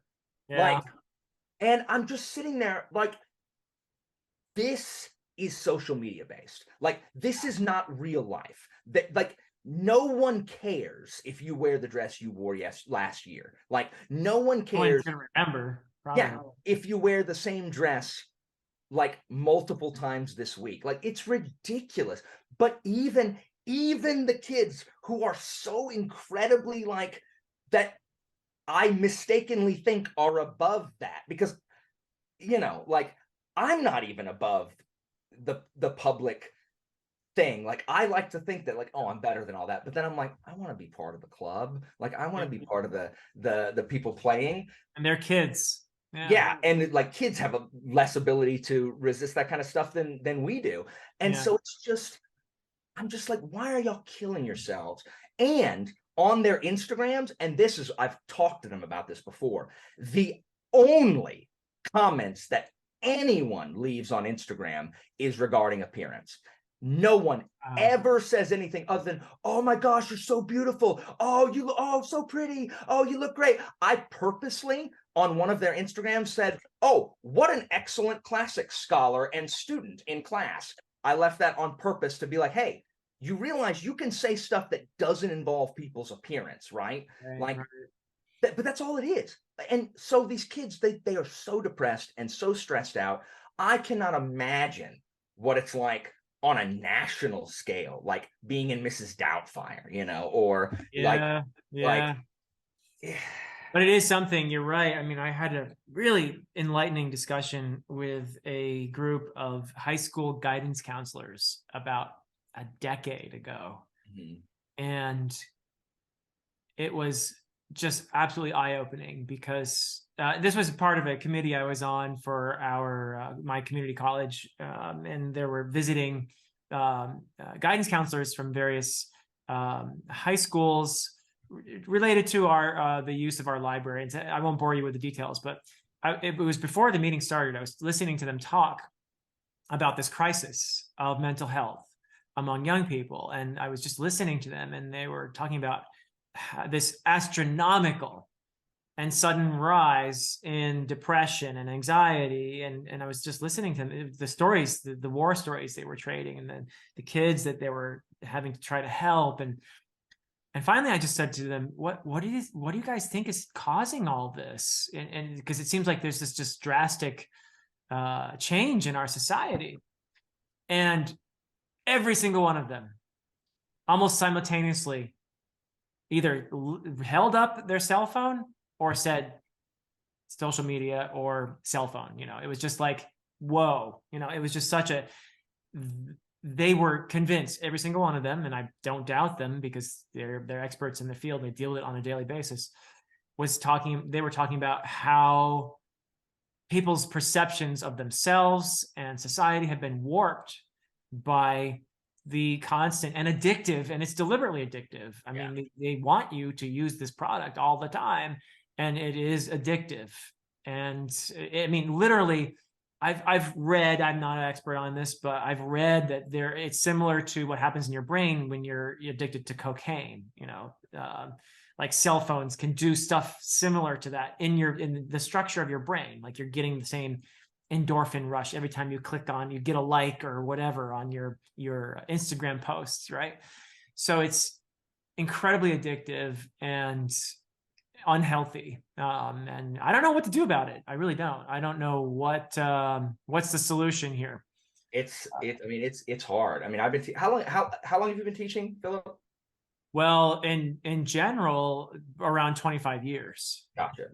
So you like remember what it was like before the advent of our personal supercomputers in our pockets.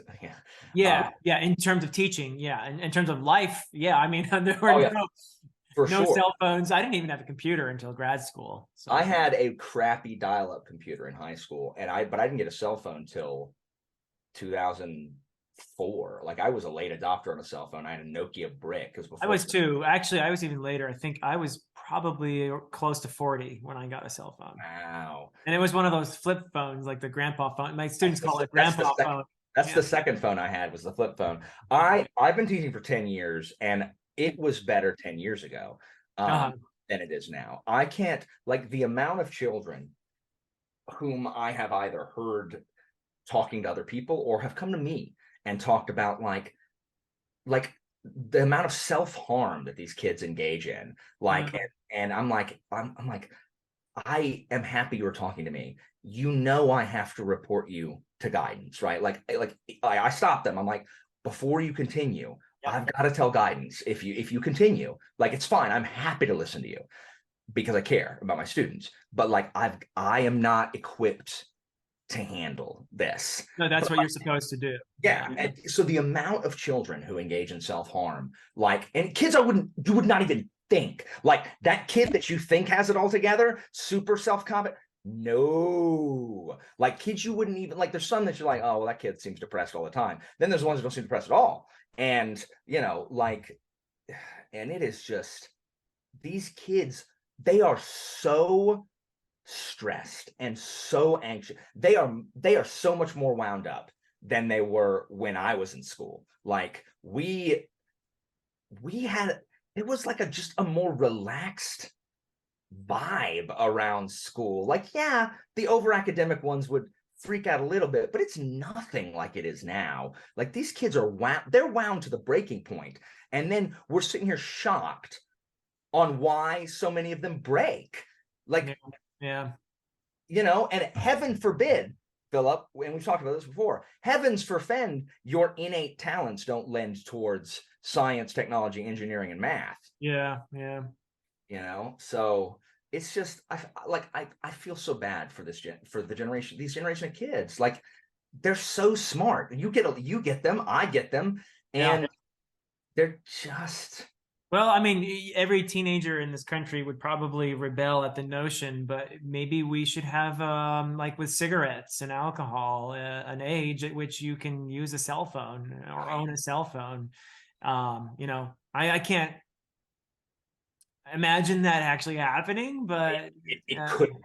But yeah, I mean, like, we unleash things into the world that are both good and also bad. Like, social media is fantastic for keeping up with people that you don't see in person. You know what I mean? Like that's what I use Facebook for, is to go talk to, you know, my buddies from high school that I will never see in person again. But at the same time, like, it's just, people just, I don't know. It just makes me sad. Like, as an educator, it makes me sad. I mean, me too. I had a childhood, and like I said, I'm well into adulthood where I didn't have anything like this, and I think I was happier for it, honestly.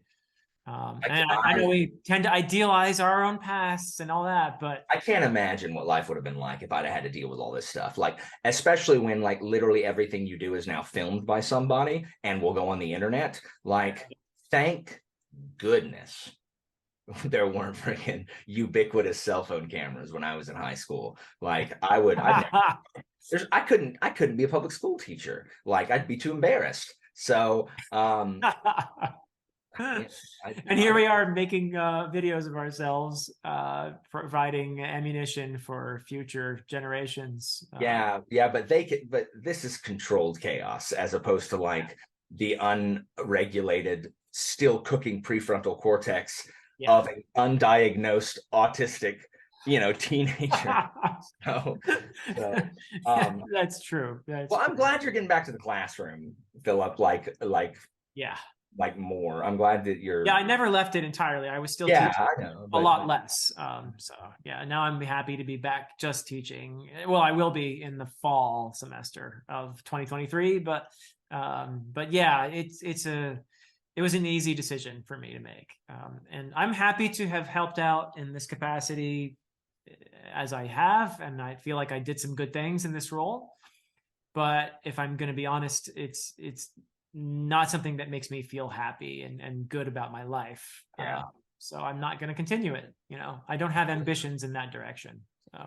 Well, speaking of ambitions, what's your next project after your complete trilogy and your sequel, your standalone sequel. Are you gonna Ooh. start? You're gonna start your own Malazan Book of the Fallen, the Philip Chasian Book of the Fallen? I don't think so. I don't think I'll ever do anything on the scale of the Malazan Book of the Fallen, or Stormlight Archive, or Wheel of Time, or Realm of the Elderlings. I really don't see myself ever doing anything like that. I probably will continue, since I took so much time to create this world that I've created in this trilogy and in the sequel that I've got a draft of.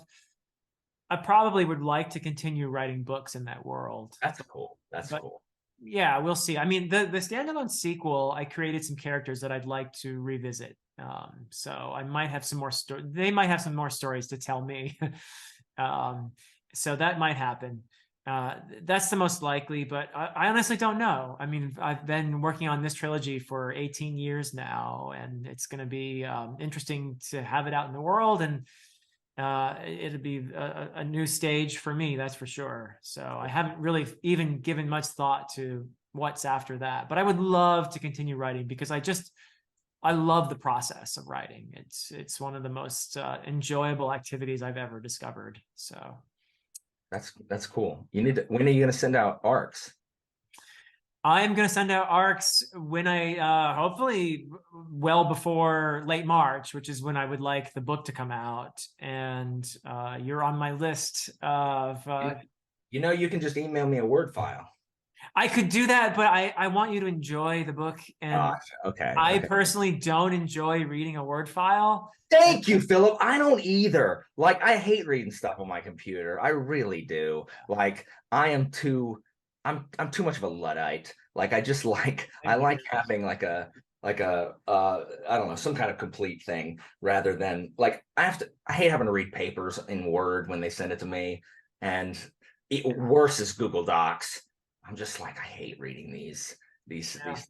So I get Yeah, it. I mean, a couple of the authors I sent the book to for blurbs said, could you please, because I spent a lot of time in front of a screen, I would like to. So I had I had it printed out, just like Word Yeah, document printed yeah, for out sure. and bound, and sent it off to them that way. But I would much prefer that the people who are going to read the book, like Yeah. So nice, comfortable book that I lie down when I read. So, I mean, that's right. yeah, That's right. Do I you like that always book. do you always lay down when you read? Yeah.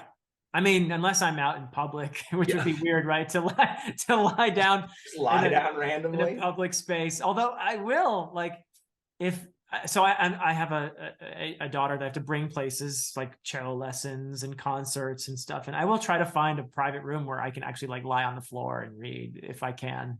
That is awesome. That is awesome. It is also awesome that your daughter plays the cello.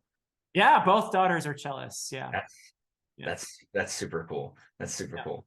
yeah. Yeah, I like Christina has she has her degree in music, and Oh, so she's a pianist, right? yeah, Yeah. her master's is in performance and pedagogy. And so her stories about being in the music department and like the various like instrument players and which instrument players that people liked and which instrument players people didn't like, and orchestra and stuff, and the absolute like vomit inducing stress of having of their juries or whatever, where they have to play everything from memorization in front I've of seen people it. who are just like Yeah. there's one girl she went to grad school with who was brilliant, a brilliant theoretician, like understood music theory, understood pedagogy, like top of the class. They kicked her out of the program because she could not live perform. She just got too Nerves. yeah, she could not do the performances. Like she couldn't do it. And so they kicked her, she just went to a different, like completely academia music program thing, because she just could not do the performances. Just Yeah. too nerve-wracking. So Yeah, that would have been a horrible life to be a performance artist and get that, like, yeah. it bothered by and I understand, I've seen it too. And my older daughter was really at a level where you see a lot of that sort of thing. Yeah.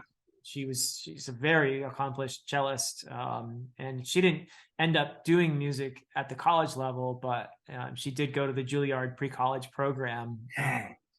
And so I did see a lot of really brilliant, musicians at that level, and but the nerves, it's really something. It's really something. And there's that. What's that movie they made with the kid who's a drummer? Drumline. No, not Drumline.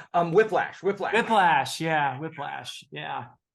Yeah. Ooh. I mean, that gives you I think a fairly, like, maybe not entirely realistic, but a kind of a feel for just how much pressure there can be. So yeah. Oh, I cannot imagine being that. Oh, Philip, can I pause just 1 second? Oh yeah. The ear thing. Sorry, I missed it. All right. So yes, and with that, we are going to be wrapping this up. This has been a delight, Alan. It really has, Philip. Thank you so much for having me on for the second time. I didn't know if you were doing repeat guests, so when I shot you the message, being like, "Hey, Philip, what do I got to do to get on that? What do I got to do to get on that on that DDF? What do I got to do to be repeat on that DDF?" And you're like, "Oh, okay, December." I'm like, "Nice." So, yeah, so I mean, I wouldn't do it just the goal is really to talk to as many people as I can. You hear that, everybody? Yeah. Everybody can't get that second slot, so don't be banging at his door. Sorry. You have to be Alan to do that. That's right. It's been so much fun, Philip. It's good catching up with you because you are not active on social media stuff, so I don't get to talk to you as much as I get to talk to a lot of other people, like just generally online. So it's good. Chatting with nuts. Everyone gives Jimmy everyone gives Jimmy a hard time about that. They're like, why is Alan always on? The thing is, if I had the time to give up my Friday every other Friday, Jimmy and I would probably just co-host it all the time. Oh, that would be fun. I think it would do really well. I mean, I think so too. I love it. I can't commit every other Friday. My wife will get very mad at me. Alan, can you do Friday? No, Chatting with Nuts. Alan, can you do Wednesday? No, Chatting with Nuts. How about Tuesday? Oh no, why read? Oh man. Philip, do not start with me. You and Jimmy and Joanna buddy read everything. We're always buddy reading and having discussions. Do not start with me with being on their stuff. Philip, seriously, I'm like, Joanna, you should read this. You should read this. You're just like, oh, I just can't. I don't have time. And then all of a sudden I find out oh, hey, I'm reading this thing. Philip was talking about it. And so now I'm reading. I'm like, oh, okay. 20K. Philip rolls up with the rec. And now we're going to read it. I see. She can't read this. And Jimmy finishes Blood Meridian. And she's like, oh, I'm going to read Blood Meridian now. I'm like, I see how it is, Joanna. Poor Joanna. It is poor Joanna. I give her more grief than probably anybody else, but she always knows that I'm kidding because I love Joanna. She's one of the nicest people on this platform. So. Oh my God, she's one of the most lovable persons you could possibly meet. Yeah, 100%. She's such a good sport too. It's she doesn't ever take what I say personally, which is good because then I wouldn't tease her if she did. I feel bad. So, all right, my friend. Well, thank you so much, Philip. Wonderful catching up and having the chance to chat with you one-on-one again, and we'll do it again sometime. I'll be reading Senlin Ascends sometime early-ish in the year, so I'll be in touch with you. Please let me know your thoughts as you're reading it. So I'd love to hear your thoughts. Cool. All right, you take care of yourself now. Thanks, Philip. Bye. Thanks, everybody. Until next time.